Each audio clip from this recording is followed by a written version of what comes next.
Assalamualaikum warahmatullahi wabarakatuh. Salam Pramuka. Izin memperkenalkan diri. Nama saya Dian Kusmayanti dari Prodi Pendidikan Matematika kelas B dengan NPM 2013021022 di Universitas Lampung. Pada video kali ini saya akan menjelaskan mengenai prinsip dasar kepramukaan dan metode kepramukaan. Berikut penjelasannya. Pendidikan kepramukaan adalah proses pendidikan yang praktis di luar lingkungan sekolah dan di luar lingkungan keluarga yang dilakukan di alam terbuka dalam bentuk kegiatan yang menarik, menantang, menyenangkan, sehat, teratur, dan terarah dengan menerapkan prinsip dasar kepramukaan dan metode kepramukaan yang sasaran akhirnya adalah terbentuknya watak kepribadian dan akhlak mulia. Gerakan Pramuka mendidik kaum muda Indonesia dengan prinsip dasar kepramukaan dan metode kepramukaan yang pelaksanaannya diserasikan dengan keadaan, kepentingan, dan perkembangan bangsa dan masyarakat Indonesia agar menjadi manusia Indonesia yang lebih baik dan anggota masyarakat Indonesia yang berguna bagi pembangunan bangsa dan negara. Untuk itu, ada prinsip dasar kepramukaan. Nah, memiliki definisi yang pertama, iman dan takwa kepada Tuhan Yang Maha Esa. Yang kedua, peduli terhadap bangsa dan tanah air, sesama hidup dan alam seisinya.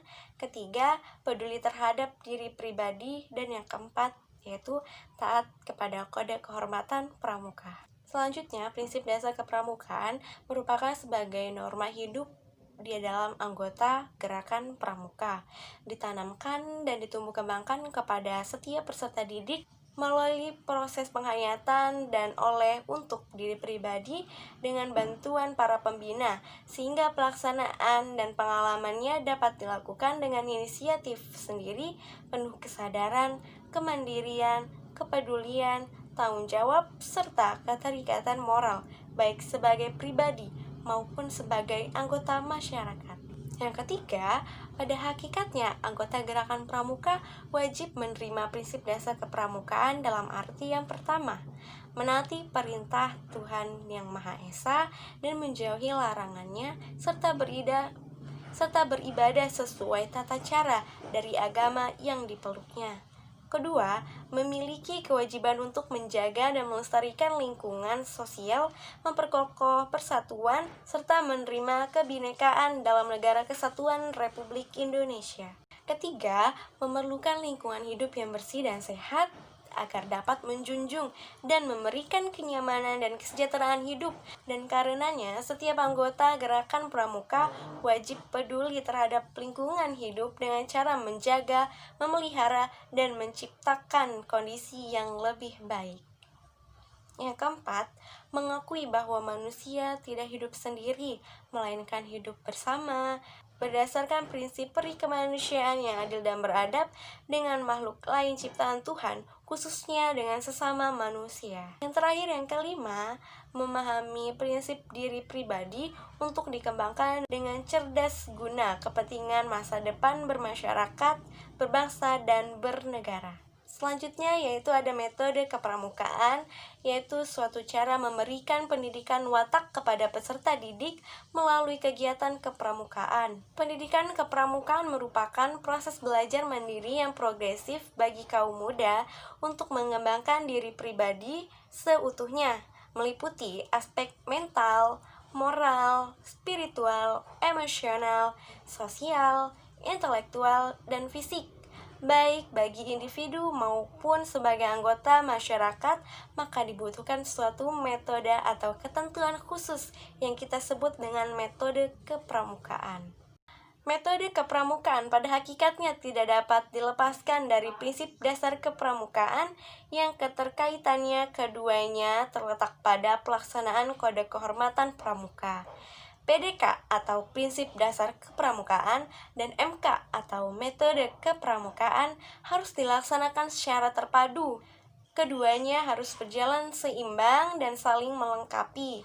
Setiap unsur pada metode kepramukaan merupakan subsistem tersendiri yang memiliki fungsi pendidikan spesifik yang secara bersama-sama dan keseluruhan saling memperkuat dan menunjang ketercapaiannya tujuan pendidikan kepramukaan. Nah, jadi metode kepramukaan itu merupakan salah satu cara belajar interaktif progresif melalui yang pertama, pengamalan kode kehormatan pramuka, kedua, belajar sambil melakukan, ketiga, sistem beregu. Yang keempat, kegiatan yang menantang dan menarik serta mengandung pendidikan yang sesuai dengan perkembangan rohani dan jasmani anggota muda.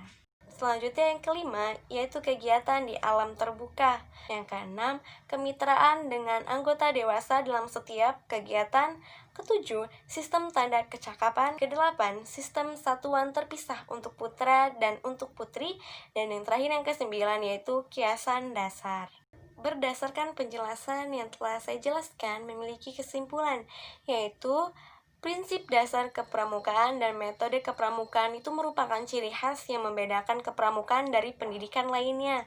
Yang kedua, prinsip dasar kepramukaan dan metode kepramukaan merupakan dua unsur proses pendidikan terpadu yang harus diterapkan dalam setiap kegiatan. Dan yang terakhir, prinsip dasar kepramukaan dan metode kepramukaan dilaksanakan sesuai dengan kepentingan, kebutuhan situasi, dan kondisi masyarakat. Nah, jadi begitulah yang bisa dapat saya sampaikan mengenai prinsip dasar kepramukaan dan metode kepramukaan. Apabila ada kesalahan dan kekurangan, saya mohon maaf, dan kepada Allah saya mohon ampun. Saya akhiri, wassalamualaikum warahmatullahi wabarakatuh. Salam Pramuka.